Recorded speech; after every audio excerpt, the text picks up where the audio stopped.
Welcome my channel education and innovation.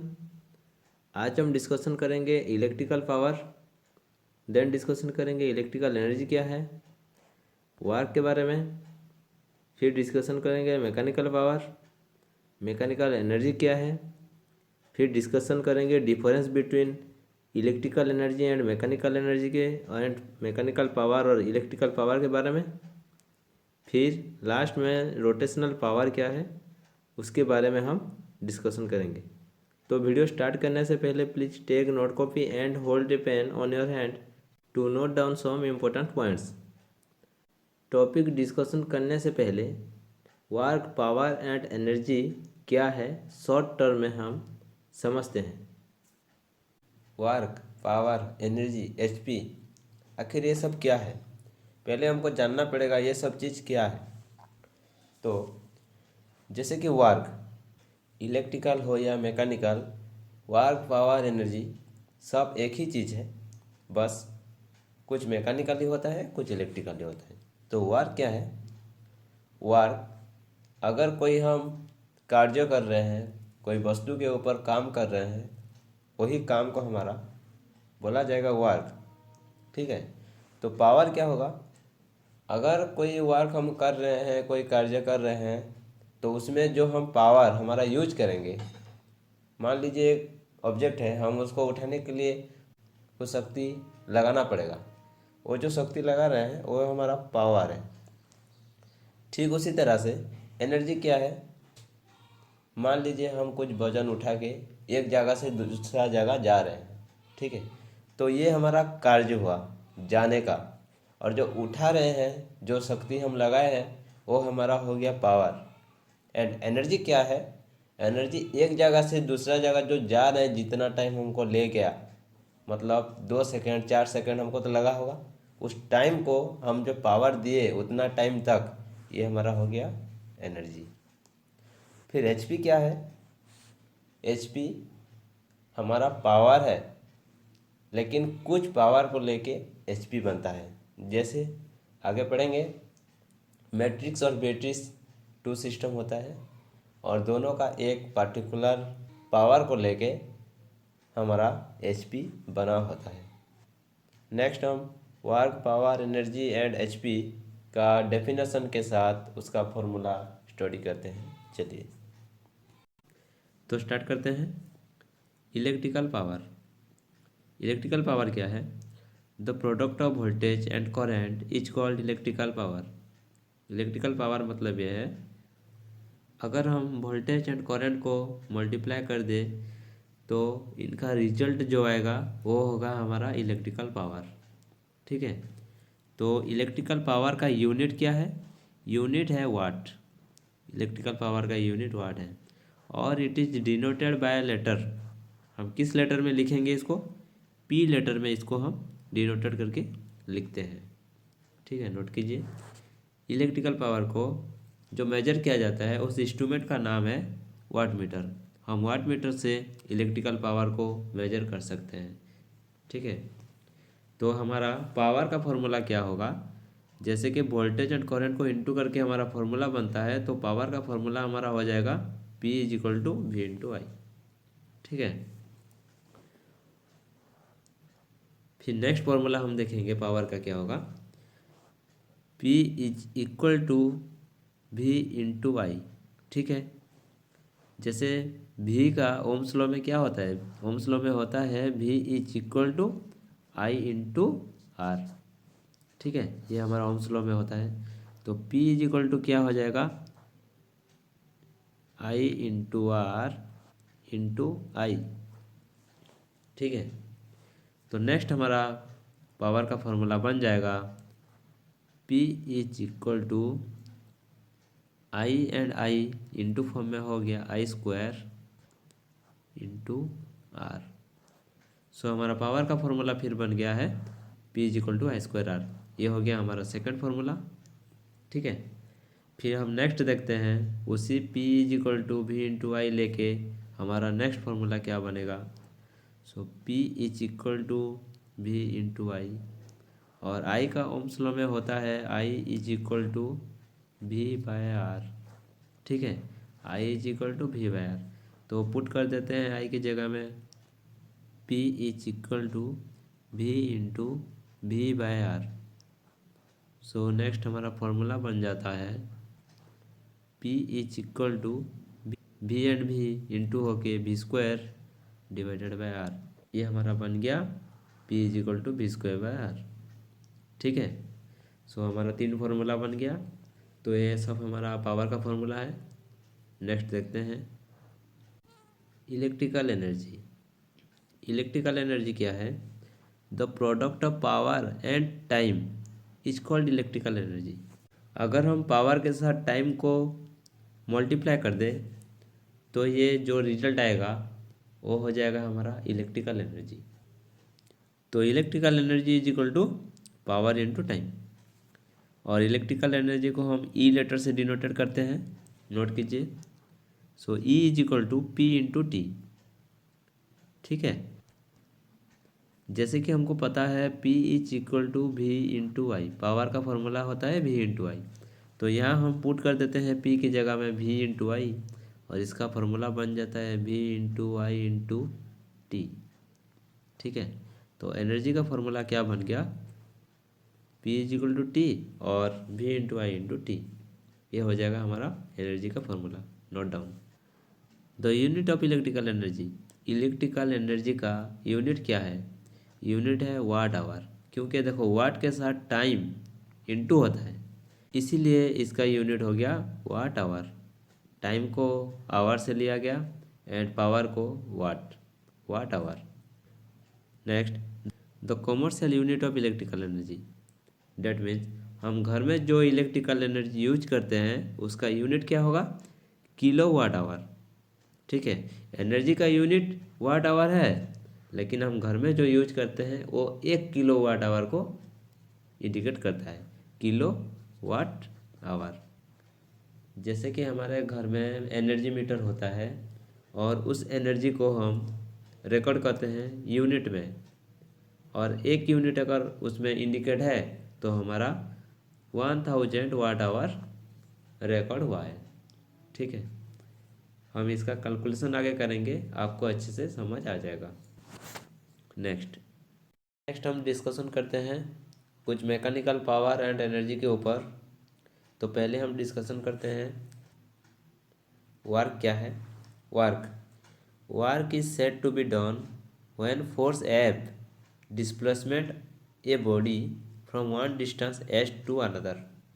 Date means अगर कोई force हम दे रहे हैं, ठीक है, मान लीजिए ये एक ऑब्जेक्ट है, इसमें हम फोर्स दे रहे हैं F। ठीक है, और ये बॉडी अगर डिस्प्लेस करेगा यहाँ से लेके यहाँ तक, कुछ भी जगह अगर डिस्प्लेस करेगा तो जितना यहाँ पर हमारा वर्क काम किया वो फोर्स एंड हमारा डिस्प्लेसमेंट को लेके प्रोड्यूस होगा। ये इतना ही काम किया। हम ज़्यादा फोर्स देंगे ज़्यादा वर्क निकलेगा। ठीक है, ज़्यादा डिस्टेंस जाएगा। तो वर्क डन का फॉर्मूला क्या बन जाएगा? वर्क डन का फॉर्मूला बन जाएगा फोर्स इंटू डिस्टेंस मूव्ड। ठीक है, note down. It is generally denoted as W। Work done को हम W में डिनोटेड करेंगे। फिर नेक्स्ट वर्क डन को हम डिफरेंट यूनिट में इंडिकेट करते हैं। जैसे कि हमारा एक हुआ मैट्रिक्स यूनिट, एक हुआ SI यूनिट, और ऐसे भी हमारा ब्रिटिश यूनिट है, FPS यूनिट है। तो हमारा ये जो 2 यूनिट है MKS system and SI system, ये मोस्ट इम्पोर्टेंट होता है हमारा कैलकुलेशन में। इन मैट्रिक्स किलोग्राम सेकेंड, मैट्रिक्स में क्या लेते हैं हम? वर्क को किलोग्राम सेकेंड में इंडिकेट करते हैं और इसको केजी मीटर में लिखा जाता है। ठीक है, इसका जो वर्क होता है यूनिट, ये केजी मीटर में लिखा जाता है। 1 kg इज इक्वल टू कितना होता है? 9.81 न्यूटन। ठीक है, ये नोट डाउन कीजिए। Then in system international unit SI unit joules. SI unit में हम क्या लेते हैं? वर्क का जूल्स लिखा जाता है, कितना काम कर रहा है उसको हम जूल्स से इंडिकेट करते हैं। ठीक है, तो 1 joules is equal to newton metre. ठीक है, 1 joules is equal to 1 newton metre. तो matrix unit and SI unit को आप नोट डाउन कीजिए, ये बहुत ही यूजफुल होता है। नेक्स्ट, पावर क्या होता है? Mechanical power. The rate of doing work is called power. अगर कोई वर्क को हम टाइम से कंपेयर कर दें, कितना टाइम में कितना वर्क हो रहा है, कितना काम हो रहा है, वो हो जाता है पावर। तो पावर का फॉर्मूला क्या हो गया? Force into distance by time. ठीक है, पावर का फॉर्मूला वेरी सिंपल है, जितना काम होगा कितना टाइम में। हमारा काम हो गया force into distance and time हो गया कितना टाइम में हो रहा है वर्क।